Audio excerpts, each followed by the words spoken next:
and welcome back to the Spots of Wisdom podcast. I'm Shannon. I run Spot That Dog. Today we have two special guests. So unfortunately, Jade is not here again. We hope to hear her back soon. Today we have Jazz from. I always get yours the wrong way around. Jazz, is it? Introduce yourself. It's Hammonds Hounds and Hooves. Hounds and Hooves. I always get it the wrong way around. And then we have Jess from Hoof and Paws. Jess, introduce yourself. Hiya, my name is Jess. I own Hoof and Paws and I'm based in Kent. So all of you who are regular listeners of our podcast will have seen Jazz and Jess on here before.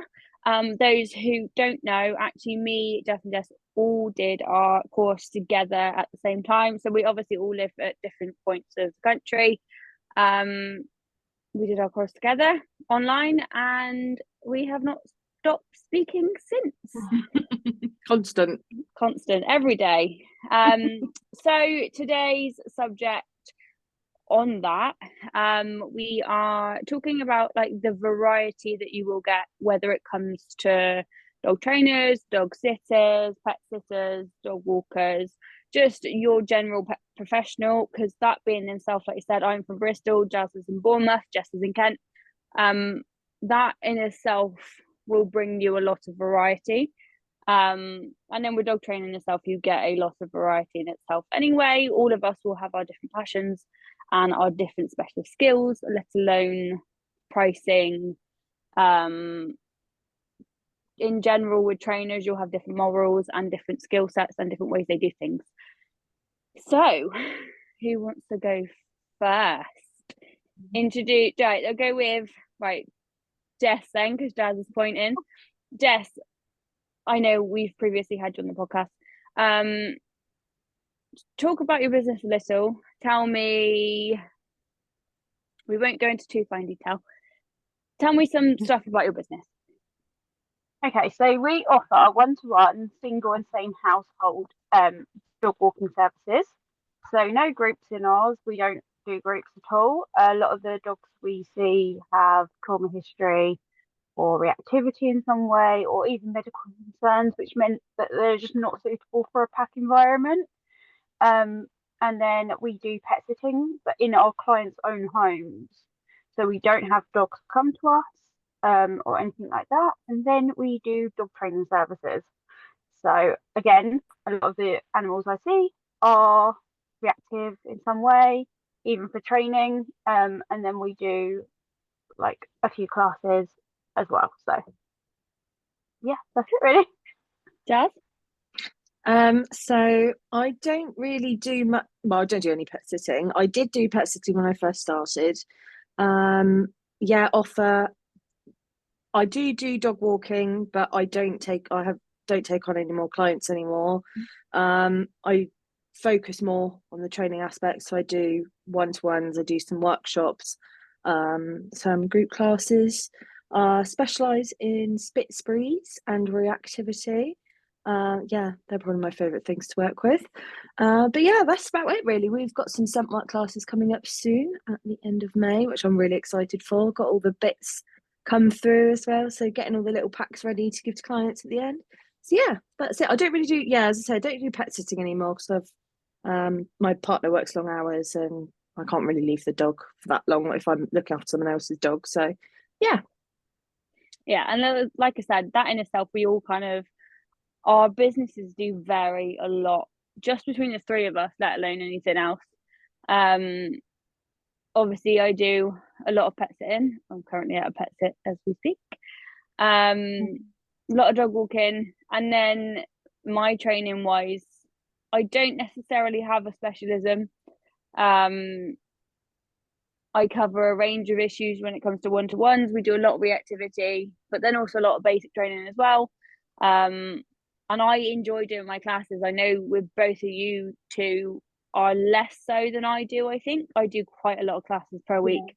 You guys do less. So Jazz, you do a lot more workshops, don't you? Am I right in that? So I've done a couple of workshops, couple puppy classes.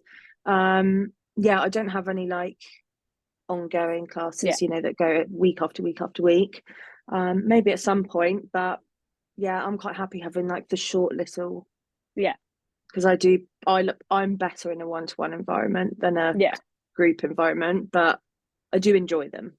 Yeah, and I think that's the thing for me. I don't know whether it's a confidence thing, or I know we've all suffered ourselves from the imposter syndrome, and I think, as you guys know through our group chat, I don't like going into my new one-to-ones. So new clients, I get a lot of imposter syndrome. A lot of the time you'll see me going, I don't want to go to this. And then you'll both ask me an hour later, how did it go? And I'm like, yeah, it was fine. Actually, the client was really nice and it did really well. Whereas with classes, I'm a lot more confident, and I don't know whether it's like the set plan, not a lot can go wrong. And generally the questions that you get in classes are a lot different to a question you'll get on a one-to-one. And it's not to say that I don't know those answers. I think for once is the predictability is something that I can control in my life, is the predictability in classes rather than everything else. It's being put on the spot as well, isn't it? And you're doing it like the same thing, aren't you? So like if you've got an agility class, it's likely to be an agility question. If it's a pup settling workshop, it's going to be about settling and calming a dog down, obviously. Assume if they've got any other questions that's not related to that, you'd speak to them at the end, and it's yeah. And Jess, what do you prefer? Oh, sorry. Jess. No, it's all right. Yeah, for me, I am way more comfortable in a one-to-one setting. And funny enough, with complex questions than the more simple stuff, which is really odd, but it's probably because I've got way more practice with that. You're also a lot more into like the sciencey side of things, aren't you, than I am? Like we've discussed like the canine nutrition stuff. So as much I've done a canine nutrition course, but now that I'm going into the raw feeding course and it comes down to all the sciencey parts of it, my brain's blown, where the both of you are like, yeah, I love that, I know exactly what I want about. And I'm like, I literally got like a C in science at school. Like science isn't my thing. Give me English literature and language, let me write letters and emails, I've got that. Science is not my thing. So I do struggle more with that side of things. And I think, like you said with you, Jess, you like the technical side of things, but again, I think that's because you've got that the skill set as such in a different way to what I've got, whereas my brain works a different way, your brain obviously works another way as well. Yeah, for sure. And isn't it great that we've all become friends and all of us have got strengths and weaknesses in 3 different areas, and we're all just like WhatsApping each other like, what do you think of this? And like you said, go on, Jess. Oh, this is gonna happen all the time. Sorry guys, there's gonna be a lot of this today. We like to talk a lot. I actually have forgotten what the question was. Carry on as you were. I think that's what's nice about us having done the course together, is that not only have we all done this journey ourselves, so what we're in, this is the 3 years coming up this year. September. No, it's not. It's July. Isn't it? It would have been. It was around that time because I started. We finished in October. Because that was when I officially started my business. When I left the daycare. So we've had that support system for almost 3 years, and then, like we said, we chat every day. And if we go, right, I need a class plan for today, I need something to add into my class, or right, I've got this case with this dog and something doesn't seem quite right to me, or something like, what can I do? Or again, like so you specialize more with separation anxiety, Jazz, don't you? Yeah, I love separation anxiety. So again, for me, I've not done a lot of that. So while I can do it, if there's things that I'm not 100% sure on, we've got that support backwards where I can like, right, what would you suggest in this situation? And vice versa, the same with Jess. If I've got a reactivity case that I'm still not quite sure on, but it's not out of my league bad where I need to refer it to someone else. It might just be that I need either a second opinion to tell me that I'm doing it right, or right, you just need to tweak this bit ever so slightly, but the rest of what you're doing is correct. Does that make sense? It's having another set of eyes as well, isn't it? Because sometimes when you're so involved in a case, you just can't see anything else, and sometimes you miss something. So essentially, when people booking us, they're getting like 3 or 4 different trainers. Yeah. We've all got friends that are trainers. And I No, think they with all of definitely us, it helps because we do all have a equestrian background as well. So Yeah. we're pretty, I'd say we're pretty clued up on like gaits as well, you know, if Yeah. something looks off. And I've just realised what you said, Shan, about it, how we've all sort of grown over the last 3 years. And I haven't actually thought about that. That's actually really cute. Like how much we've helped each other over the last 3 years because we've been going through like the But same journey. even in the like thinking of the way of it, obviously I'm 30 this year. When we started, technically I was 26, so I wouldn't even. I'm a proper adult now. Like I know there's nothing to do with this podcast, but again, it's just that kind of journey that we've had together, and the way that, again, our differences have kind of joined everything. And it does make sense to this podcast because we are all so different, but it just proves that there is so much variety when it comes to the pet industry. And actually, just because one thing's one way and one thing's the other way, while obviously there are things that we all agree on shouldn't happen, there is so much variety in it that nothing is straightforward. Yeah, training isn't linear either, as well as people do, I guess, their pet sitting, they're walking different, don't they? Then people go to the same place every single day, you know, that we've let their 9 dogs out of the van and let them just cause havoc across the fields, and then obviously we do, because you don't do group walks, do you, Shan? No, we all do one-to-one walks, and I personally really prefer that because I just could not imagine walking Even 6 dogs from different households. Even the area in which we all live in is all completely and utterly different as well, which is like gives us, all 3 of us, a completely different experience. Completely, because you think like, I mean, you both have been to my house, and I'm literally on the outskirts. So I'm in what you'd probably call the suburbs. So I'm on the outskirts of the countryside and town. I'm right in the middle. And like I said, from my house, the field's 5 minutes away and the countryside's 10 minutes away. But then 15 minutes down the road is also the city centre. And while I don't necessarily go towards the city centre unless I'm on a night out, like there is that variety in Bristol that 10-15 minutes in every direction, you've got a complete different side of things. Whereas obviously for you guys, your names are too similar. Jazz, you're literally right basically by the beachfront, aren't you? Yeah, so maybe we're quite similar actually. I mean, we've got Bournemouth's like 10 minutes away. We've got the New Forest again 10 minutes away, and the beach is like 5 minutes away. Yeah. So we're kind of like got it all. But yeah, Jess, are you mainly beach? You've got like a forest. We've got forests and everything, but we're a quaint little harbour town. So right on the coastline.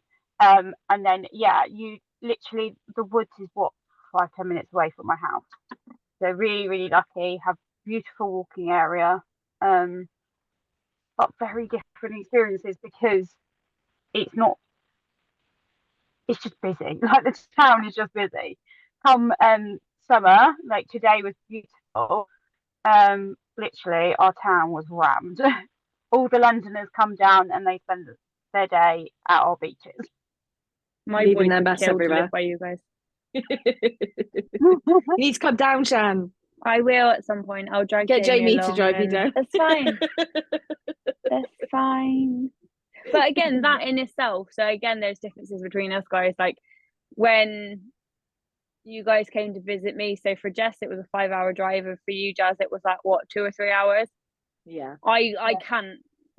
That's my only thing I've got anxiety about is driving, and I can't do it. But again, I wouldn't say it wasn't supposed to be 5 hours. Well, no, it wasn't. No. But that in itself, like I've got people that.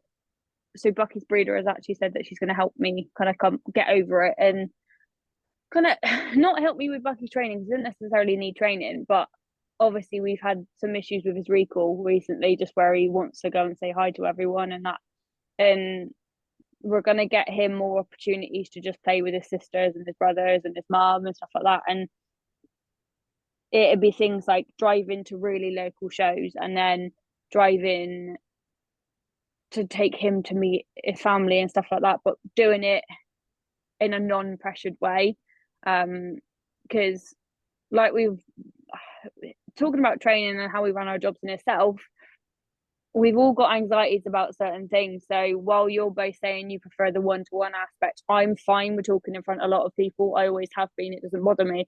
But actually, the only thing in my life that I have anxiety about is driving. And obviously, we all know the background. Like, you guys know the background on why I've got anxiety over driving.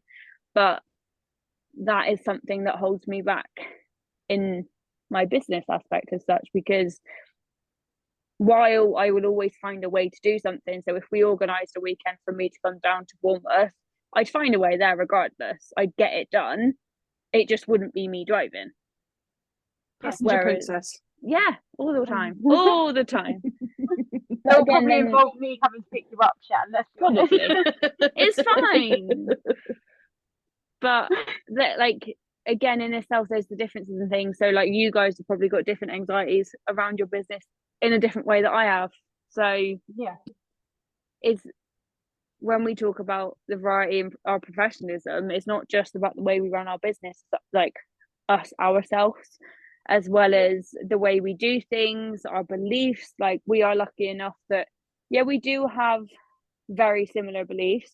However, we all have got slight differences in things and the way we do things, as well as the differences in like our personality and our personal choices and lives and things like that. Like, we all know we are three very different girls, but equally very similar as well. We're very similar, but we're very different. And I think if we didn't have that differences, we wouldn't be the way we are, the little dynamic as we are. There's a reason that we've got our WhatsApp name the way it is, because it works. So those, I mean, it's not something that's that much of a secret. We call ourselves a saddle club. Anyone who grew up in our age will know what that is. All three of us have got horses, so it just makes sense for us.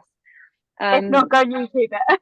Yeah, go watch it, but watch the original from when we were like, when we were 10, 11, not the new one.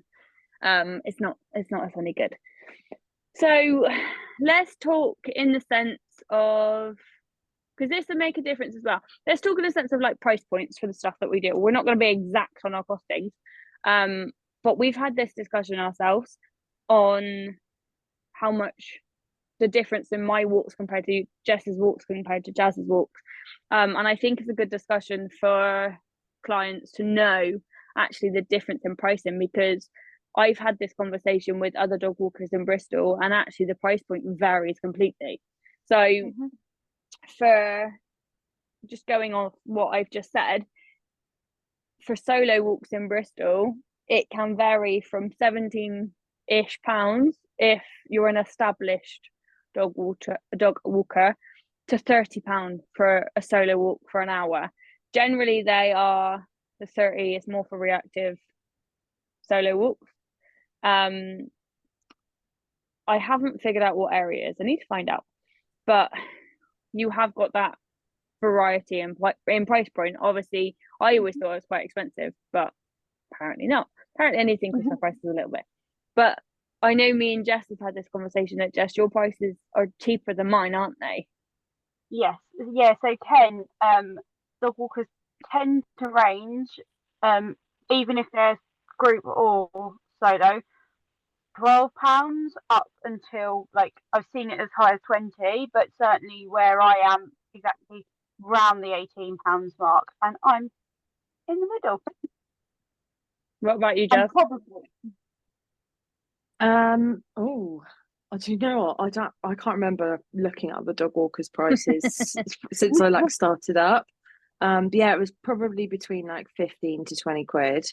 Obviously times have changed now, and people are starting out even more expensive than I am, and I'm like, okay, but is what it is. But yeah, I mean, I see some that I'm like, oh, bloody hell, that's expensive. You know, if you need a dog walker every single day, it's not really realistic, but people will pay it, won't they? Yeah, and I think that's an important thing for people to understand, is that you need to know what you want from a dog walker, but also going to those individual dog walkers and finding out what they'll offer, because again, me and Jess are different. So and probably you as well, Jess, I just know I've had this discussion with Jess that the way we run our walks are slightly different. So my travel time, if we have to take the dog somewhere, is included in the walk. So all of my clients know that from day one.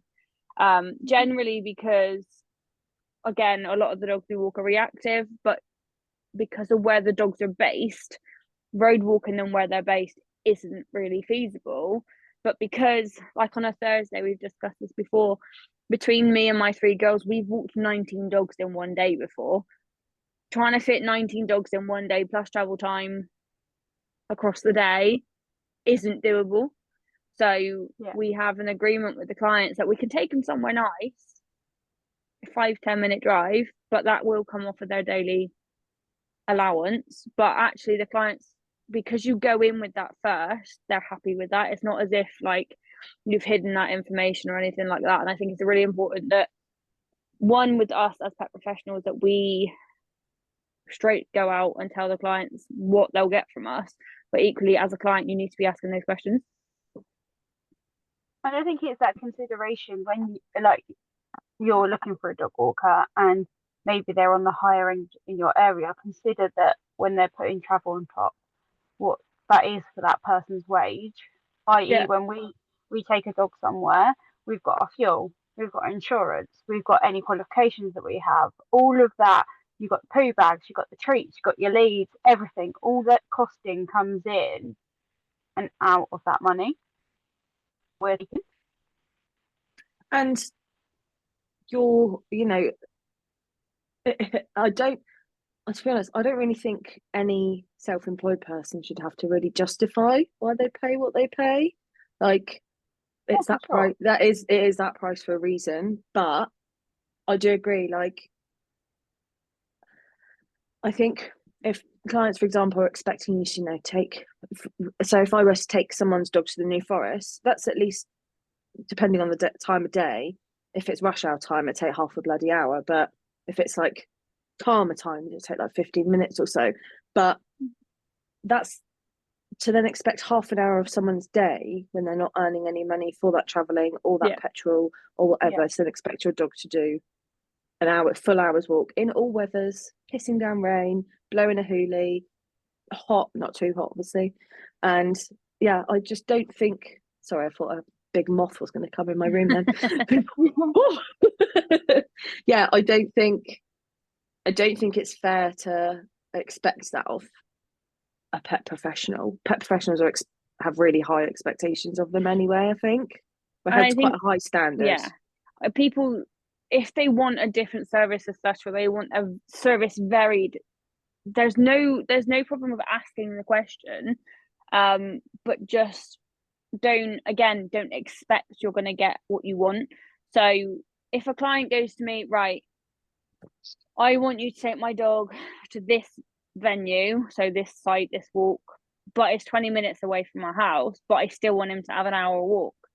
Right, that's fine, but you're going to be paying for either a 2-hour walk or at least an hour and a half, because I can't take 40 minutes off of another dog's walk to then be paid the same amount as an hour walk. So it's either we offer our clients they can have a 5-minute drive or from their front door. That's just our process. Yeah, I mean, I've got a client that pays for an hour and a half twice a week because she wants me to take her dog to the forest. Yeah. So she knows that he gets an hour's walk, but those 50 minutes either way is the travelling time. Sometimes, if I'm running late, she lets me take it out of the next walk, so I don't go as far away or do like a from the house one. But that was their choice. They just wanted that. And that's fair, because if they can't provide that for their dog and that's something they wish they could, either they don't drive or whatever the circumstances, I think it's lovely that they considered that for their dog. Yeah, he's the English pointer, my favourite boy, best boy. He's gorgeous. He's lovely, bless him. He's a really good boy. I think, especially for us as well, like if you've read my recent blog post, I did discuss like the difference in pricing when it came to kennels, sitters and boarders, and that in itself, like the difference in a solo walker compared to a group walker. What do you think?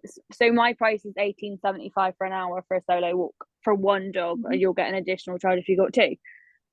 Well, for a group walker, let's say the group walker charges £16 per dog, and can have, there's no legal requirement on how many dogs they're allowed. Morally, it's a different question. Legally, other than their insurance, there's not really a limit. So let's say their insurance covers 6 dogs. I'm not good at maths, so I'm gonna, if they've got 6 dogs at £16 an hour, that's £96. Quick maths, Jess. You're gonna. That so was you got very your phone out quick to maths. do, I like, was just about to calculate that's it. fine. You can double check. I was like, no, it's an easy one. It's fine. £96. Right. Let's say it's about a 3-hour job. So you pick the dogs up, you go for an hour walk, and you drop the dogs home. You're still earning £32 an hour for a dog walk. Like, well, yes, the responsibility is a lot higher because you've got 6 dogs on one walk. There's that difference between the two. So I think, I mean, I have had clients who their dogs are friendly, but they've not been happy that the dogs come back early to be washed off of an hour walk. It's like, well, I either drop your dog back, then got their hour walk, or I drop your dog back 45 minutes at the 45-minute mark, but the dog's clean. Or all of those scenarios is one of those things. So in my terms and conditions, and I think it's the same as yours, Jess, it says we've got the right to bring the dog back at any point in the walk for a whole array of reasons. It might be that the dog's limping, it might be that they're shaking, or they're doing really nervous. Yeah, exactly. There could be a whole load of reasons that you have to bring the dog back early, but actually it's in your terms and conditions because we've got your dog's best interest at heart. So absolutely, I brought a dog back because it's struggling actually in an environment, and actually I don't feel like it's in the dog's best interest to continue a walk. Yeah, and I've done that multiple times. I've also got clients' dogs where they don't handle the heat, and so this coming week is going to be pretty hot. I'm probably going to have to text that owner tomorrow and be like, right, it's going over 20 degrees this week. Yeah. Do you want to check in, or do you want to just bank the walk and you have it off for next month? Like, yeah, it's important to have your terms and conditions with your clients, but also a basic understanding, and actually having your foot down a little bit with your clients and not swaying around too much and trying to people please too many people, because the more in a way that you faff and you try and please everyone, the more you're going to be working your ass off because you're trying to please everyone and actually making yourself miserable. You're going to burn yourself out, and it's not. Yeah. Sorry, Jazz. No, you're fine, my lovely. You're going to burn yourself out, and actually you're not providing that 5-star service that we all work so desperately hard to actually provide for the animals that we've got in our care. Yeah. And it's keeping their interests at heart, right? You know, if it's boiling hot and you're saying, look, I personally think it's, you know, it's too hot for me and I don't have a fur coat on.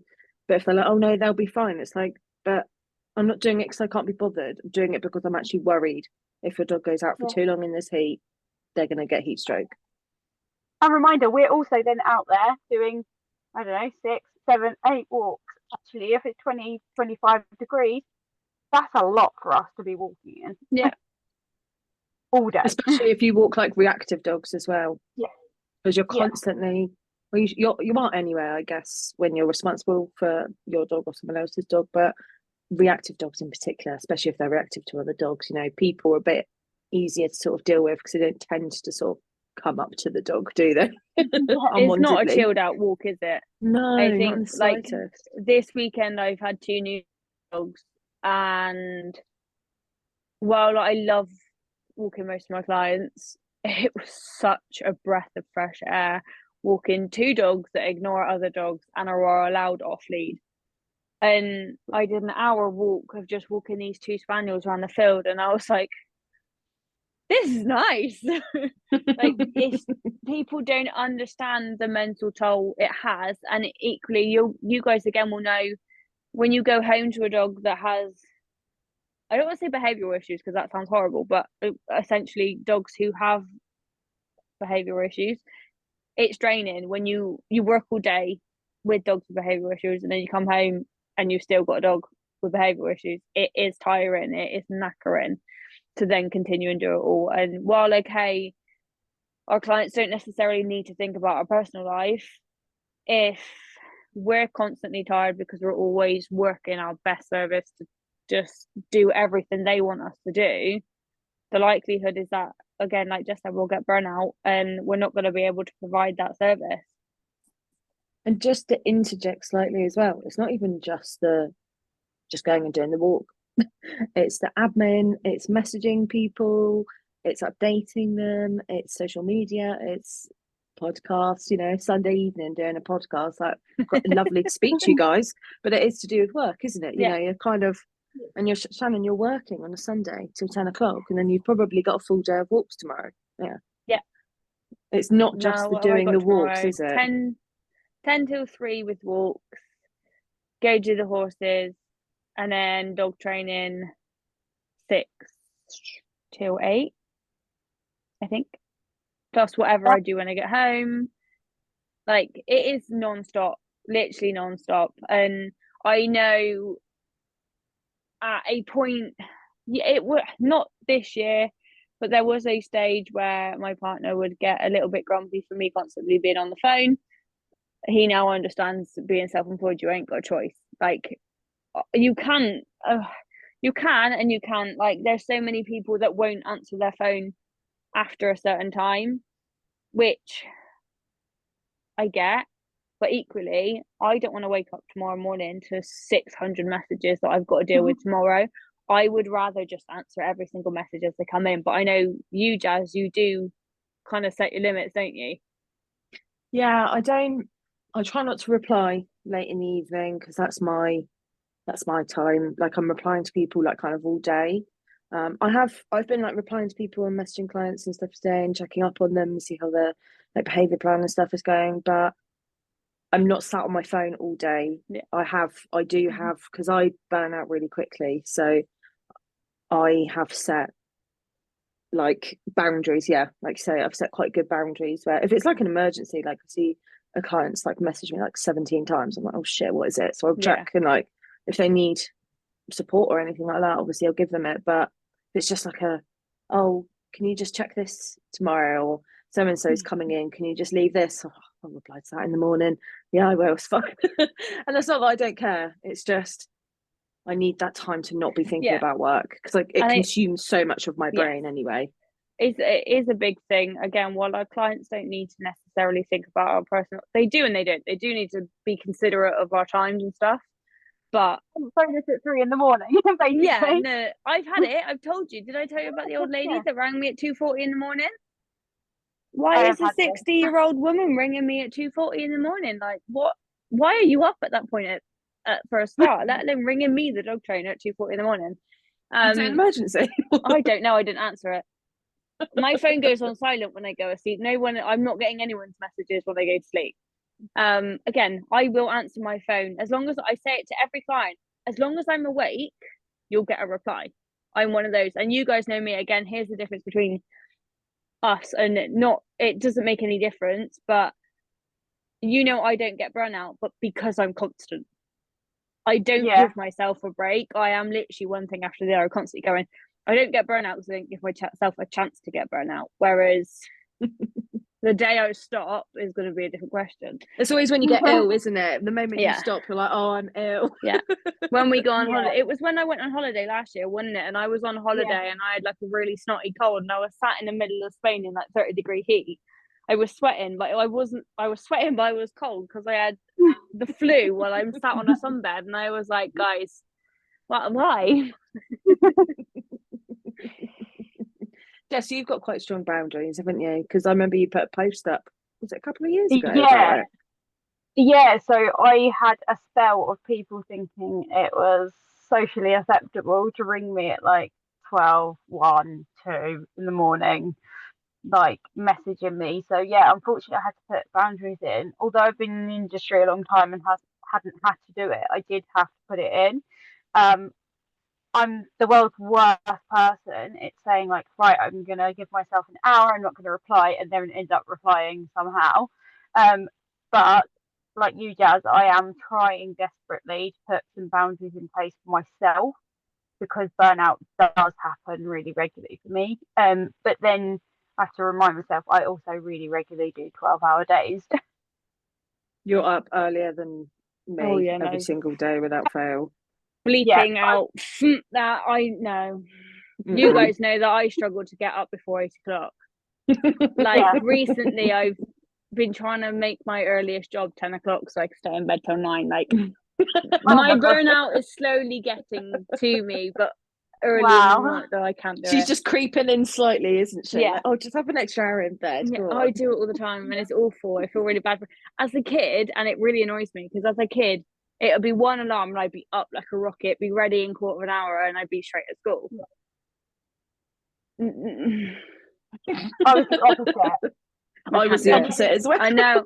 Yeah. I could get up easy. As a teenager, it was different because once you go to college, you don't have a reason to get up, do you? Like you're up on, especially all of us in the ages that we were, we'd be up on MSN till 4 o'clock in the morning, and then don't get up until 3 o'clock in the afternoon because you've got nothing to do, and you just sleep.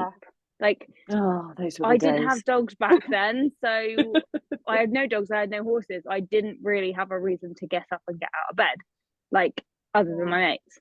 So that's why I don't get burnout because I had all the sleep about 10 years ago. It's making up for it now, aren't you, The Sharon? holy sim man up there who's controlling us has decided that I had enough sleep as a kid and I don't get to get it anymore. Yeah, whereas I'm up like 5, 6 a.m., 5:30, 6 a.m. I'm up out of bed, ready to go. I leave home leave home at like 6:30.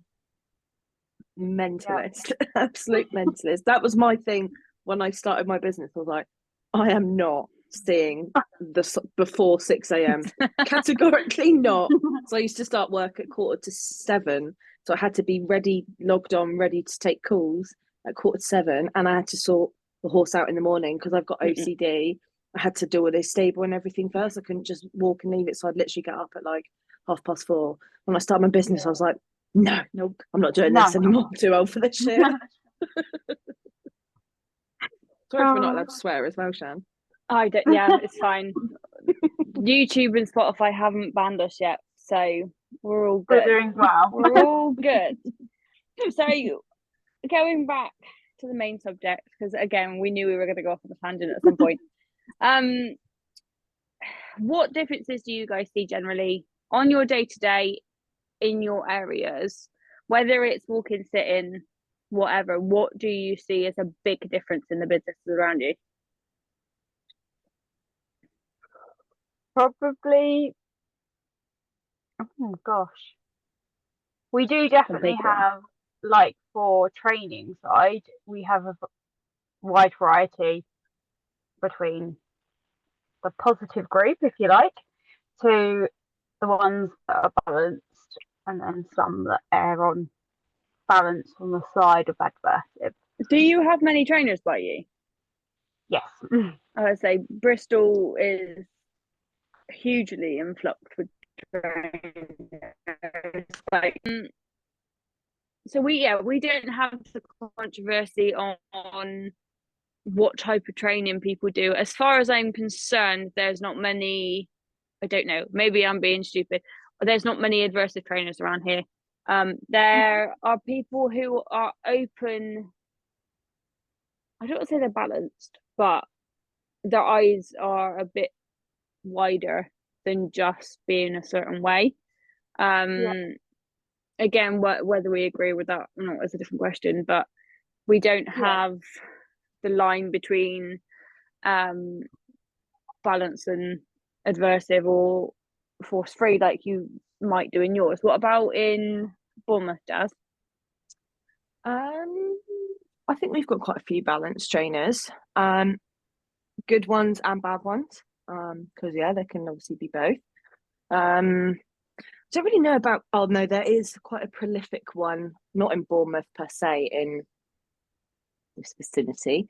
Quite a prolific gun dog trainer who's quite old school. Uses a lot of aversives. But yeah, to be honest, I don't really.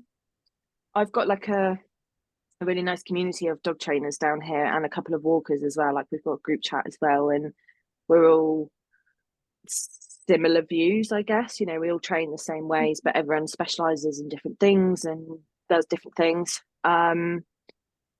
So I don't really, out of the people I know, I don't really pay much attention to other people because there's quite a lot of trainers down here. And it's quite easy to get a bit bogged down on and like worry about how that's going to affect your business and stuff when you don't need to. Do you know what I mean? Like if there's so many, you're kind of worried about, oh, they're getting all the clients, stuff like that, when it's not the case. But that's how my brain works anyway. Yeah, I think you do need to focus on your own business, don't you? Like what I said to Jess in the other podcast was, I'm not the kind of trainer, I'm not going to go and put other trainers down to other people, not in a professional manner. Like if I have a certain opinion on the way a dog trainer trains, that's kept to myself.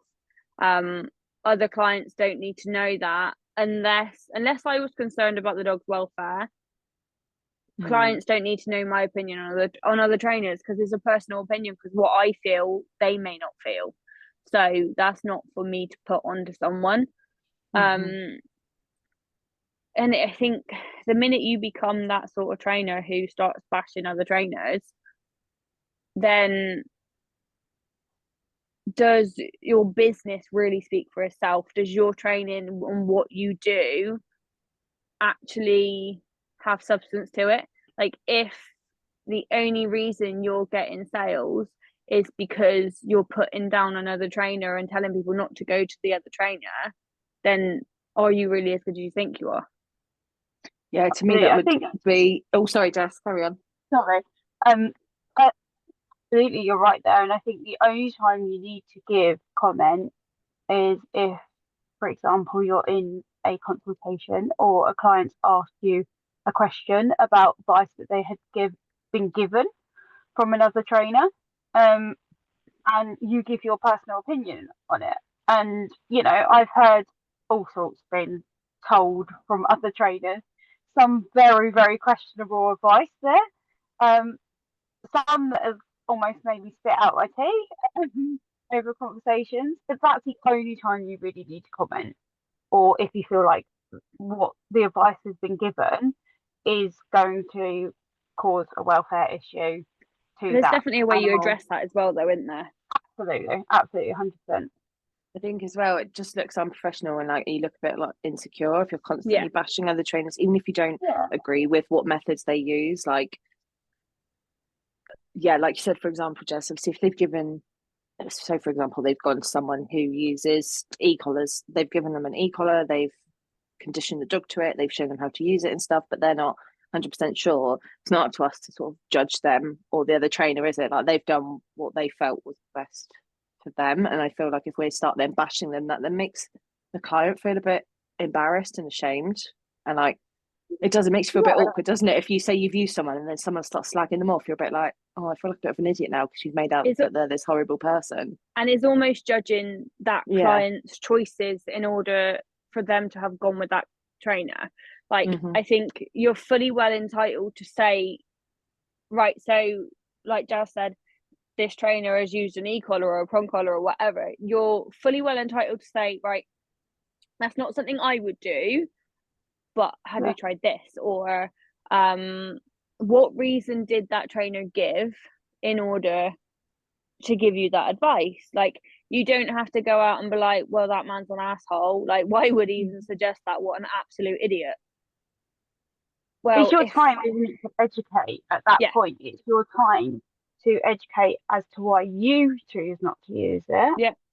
Why you would choose not to do it that way, and how to do things a more positive way if that's the way what your beliefs are. Yeah, and clients are always going to have a reason behind why they want to do certain things or why they haven't done certain things. And as we mentioned in previous podcasts, like I've had clients who have used adversive equipment, and it's my job to find out why. And is it that they don't feel safe? Is it that not that they can't control their dog, but equally they can't control their dog? The dog's too strong for them just to walk on a collar. Is it that they feel safe? Yeah, exactly. It's something that makes them feel safe, or is it that, right, Janet down the street told me to buy this because it worked wonders with her dog, but Janet down the street has got a miniature Chihuahua and you've got a Great Dane? Like, are you going? We need to find out that information, and it's not for us to judge on why they're doing it. We need that information so that we know the backstory behind it, so that then we can make the right and give the right advice to that client on the reason for it. So again, if she's got the Great Dane and the reason she's using a Holtie is because when the Great Dane sees another dog, she physically cannot hold that back.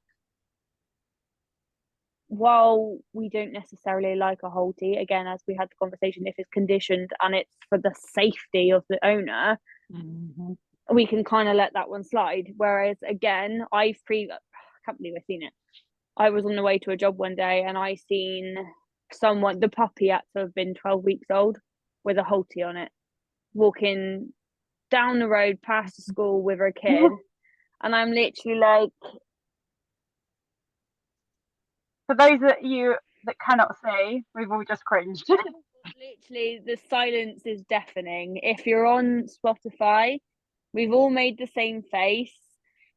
The silence is deafening. As you can imagine, it is not something any of us would even consider. And equally, as we've discussed previously, I have used a Holtie. I never will suggest a Holtie unless it's for health and safety. But I am not suggesting one for a dog that's younger than a year old. That dog has got growing to do. It does not need to be on a 12-week-old puppy. If you can't walk a 12-week-old puppy, why have you got a puppy? Wait to adolescence. Just downhill from now. Oh, it's hard though, isn't it? Because every fibre of your being wants to like pull over and be like, look, can I just show you a better way? I had it the other day. There was we were walking down the road and this dog, honestly, we were basically like the end. It was we were miles away. This dog was going absolutely mental at Loki. So we carried on walking. Obviously, he started getting worse. So I was like, right, let's turn around and go a different way. I said to James, because we saw him again on the way home, and when I mean going mental, and he was a big dog as well. Like he was like pulling her into the road. Every fibre of my being wanted to go over there and be like, look, let me help you. But I'm like, it's not my place. They haven't asked me for their advice. Like, I'm not just going to give unsolicited advice, because we all know if someone came up to me and gave me unsolicited advice, I'd tell them where to go. But sometimes there is a better way, but you've not asked me for my opinion.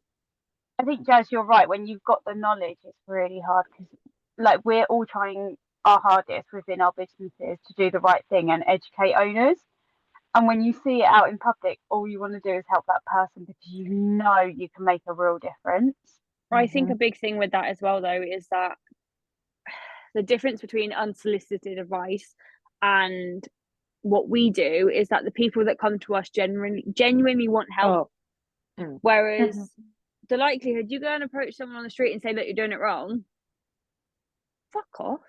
Like, probably get smacked in the face, don't you? Who are you coming over to tell me that I can't walk my dog properly and I'm walking out on 3 legs or whatever? Like, as a nation of British people, we don't do well with criticism. So to take that criticism from someone that we haven't asked for it, it's not going to go down well. However, again, like we've previously spoke on, our clients know that what we say is there to genuinely help them. It's not there to judge them. It's not there to put them down. It is to help them with what issues that they're having and to make their lives that much easier. Yeah, I think that I don't know if you remember when we were doing our certification program with John, where he was talking about like the use of aversives and stuff. And you know, if you went to a client who's there with prong collar, he's not like, get that bloody thing off, that's disgusting. He'd go, you leave it on, I'm just going to show you other ways. Like, I'm not going to judge you. If you need it to feel safe and comfortable, keep wearing it and we'll show you other ways.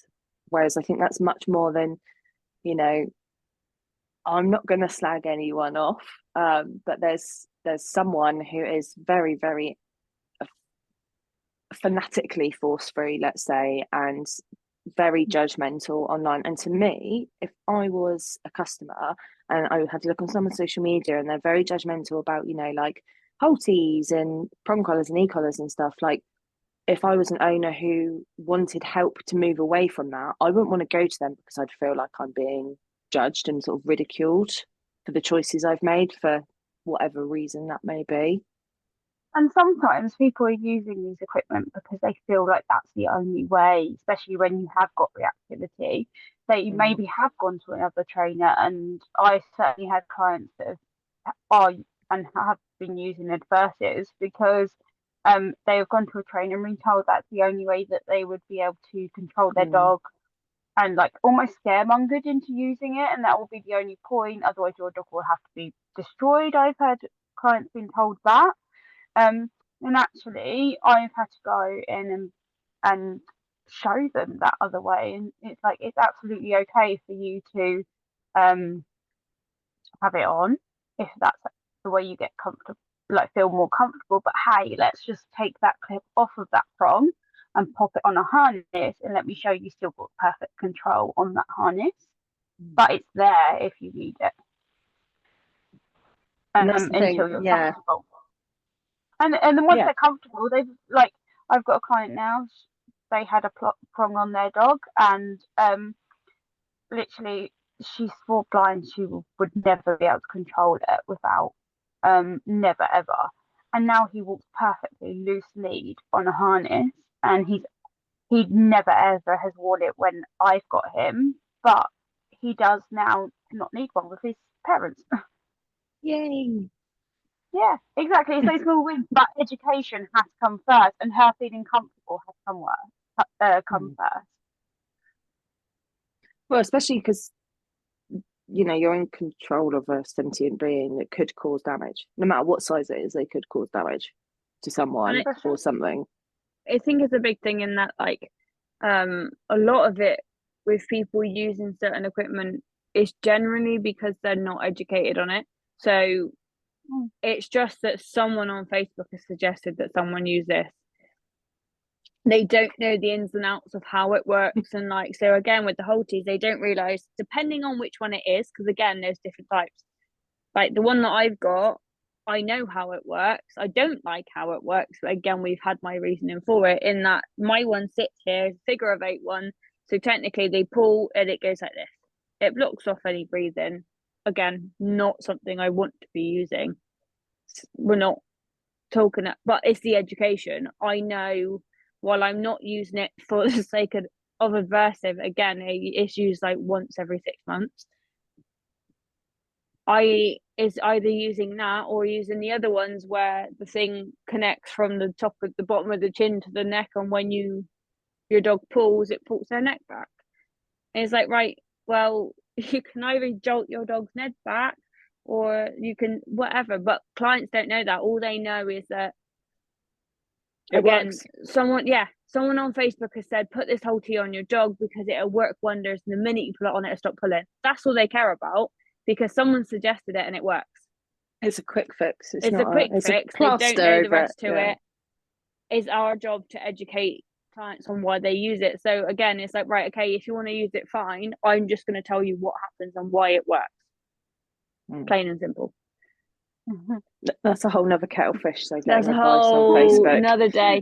Oh, that's where I'll get all 4 of us on it one day, me, you, and Jade, and it'll be a great conversation.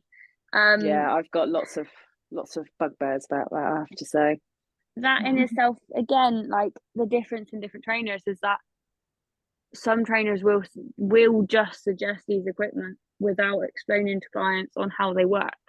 Like, it's my first thing to go and say, right, people will say, oh, can I use a slip lead? Well, you're still going to have to train your dog to walk on it, and it completely depends on how you're going to train your dog to walk on it. Are you going to do it actually how they were originally made and what an original slip lead was used for, to go up here, choke your dog out? Or are you just using it to control the dog and have the dog on a lead? Yeah. It's different things, and it's a difference in trainers, there's a difference in opinion. There's a lot of things that within the industry are. So it's a big fluctuation in it, because again, there's no regulation, there's no rules. So it does vary. And then you've got It's the whole similar flip side of the story. Sorry, Sorry, my love. You got the whole flip side of the story of why is that dog doing that behaviour? And I think people don't look at that, do they, as the No. why. They look at how can I stop, how can I fix, instead of why are they doing that. But again, you'll have differences in opinions. So I don't know who I spoke to about it yesterday, but there was a post on the local breed group of a dog who had basically started attacking everyone at home. And my conversation was that's a dog that screams that they're in pain. They're like, well, we've already been to the vet. And I'm like, we'll get a second opinion then. They've gone and got their second opinion, and the vet said there's dominance aggression. But then you've got a different opinion, like how about what would a physio say? And then it's right, speak to a behaviourist. Well, yeah, but the vet said that it's not pain. Right. But again, I said this to Jess before our last podcast. Talking to a vet about anything that isn't medical is like talking to your gardener on how to fix a light bulb. Nutrition is the best one. Jazz, don't get me started. I just did that on purpose to wind you up, Shan. You did. And you've got the other aspect as well. Unfortunately, owners believe that when they say to their dog, "Oh, my dog's doing this behaviour, and I want you to check it," and they just give it a quick sight over and looks at it and goes, "Oh, yeah, that's fine." That is not what we need when we say as trainers, please go and get your dog medically checked. That is totally not what we mean. We need blood work. Yeah, I actually have to say, can you go to your vet, ask them for a check and a physio referral? Because 9 times out of 10, if I think it's a gait issue, the vets won't find it and they'll say, oh, he's fine, and then nothing will happen, and then they'll go to a physio, then they've got to wait for the vet referral form to go through, and then it's just How is your vet in your area? Not slating any of vets, obviously, but is the referral process pretty easy? Because down here we're very, very fortunate. A lot of the practices know who I am, and I have a good rapport with them. And actually, if I say a physio, very, very fortunately, there's a quick email process, and it's done very, very quickly down here. That's good. I don't know if you guys experience the same. I'm obviously technically I used to work with my local physio. So they know me well anyway. And while there's obviously client confidentiality and stuff like that, like we will both go, right, I've referred this dog to you or this dog to you, or I've recently seen this dog, just so you know. And we won't go into any information, obviously not allowed to. But it is good to have that rapport, but equally again, like, it's, as a client, it's really important to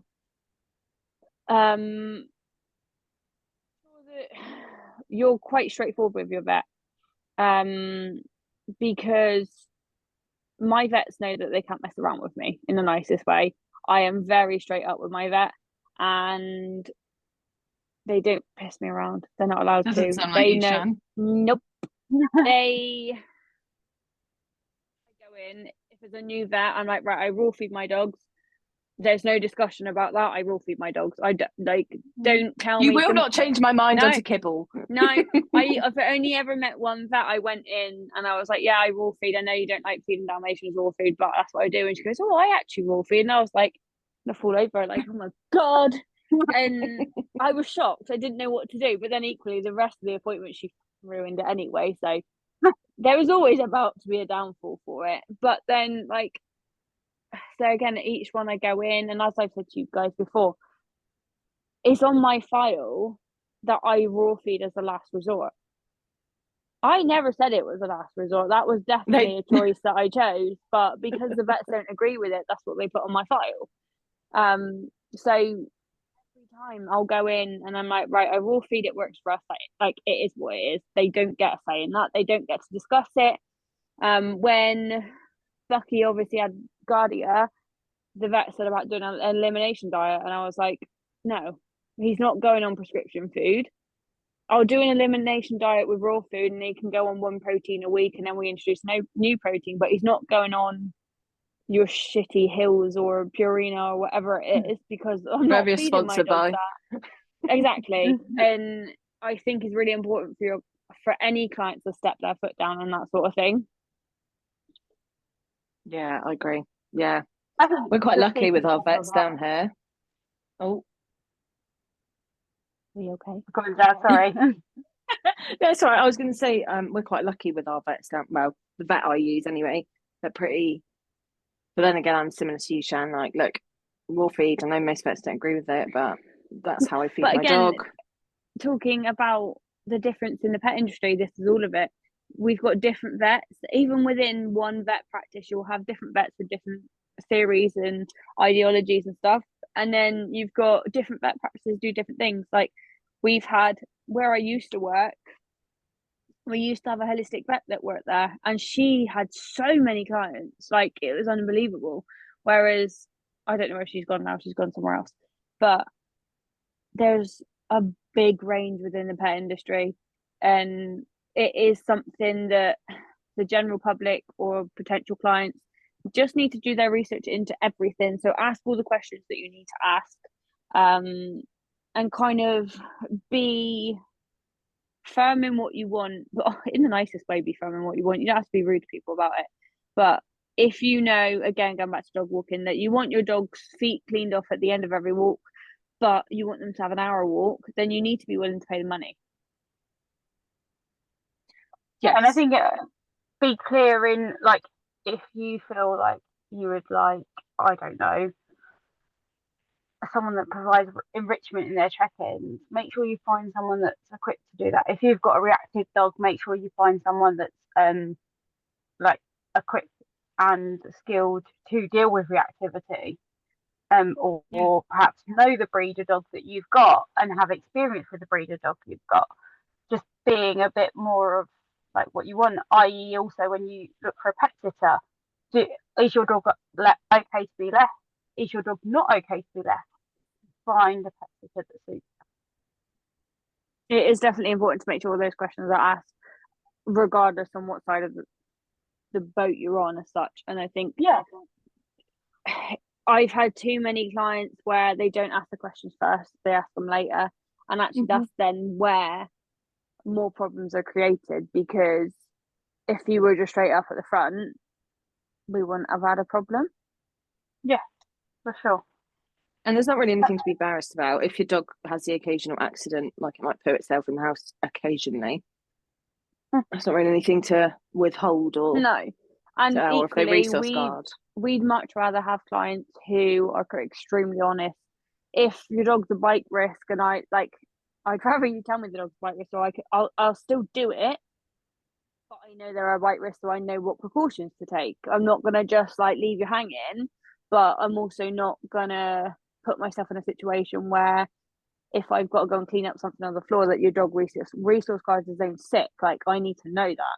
I don't want to just try and clean up the floor. Jazz, you know it's happened and you know what dog it was, so I don't know why you're giggling. So just know. But that's the thing, like if people are just straight out and honest, it helps no matter what industry. So not industry, again, we're all talking about pet industry, but which bit, so whether you're with your vet or your walker or your sitter, boarder, trainer, whatever, we're all do like things differently, so the questions need to be asked. And all three of us are equestrians, all three of us have horses, and all three of us have got all very different horses at that. all of us work For so those hard to do that do have open horses lines. that listen, we do have very, very different horses. I Yeah. have an Andalusian. Thoroughbred. And I have 2 cobs. They are very, very different. And personality wise, they're very different. I'm the only one with a mare. You Yep. guys have both got geldings. And yeah, it's one of those. It is all very, very different. You don't know what you're getting on a day to day. I'm gonna have to round that up there. You guys for being guests. Thank you for again. having us. We will do it again soon. Thank you so much. Just reintroduce your businesses, guys, and we'll get everyone to like and follow. Jess, Jazz, that way, Jess. Okay.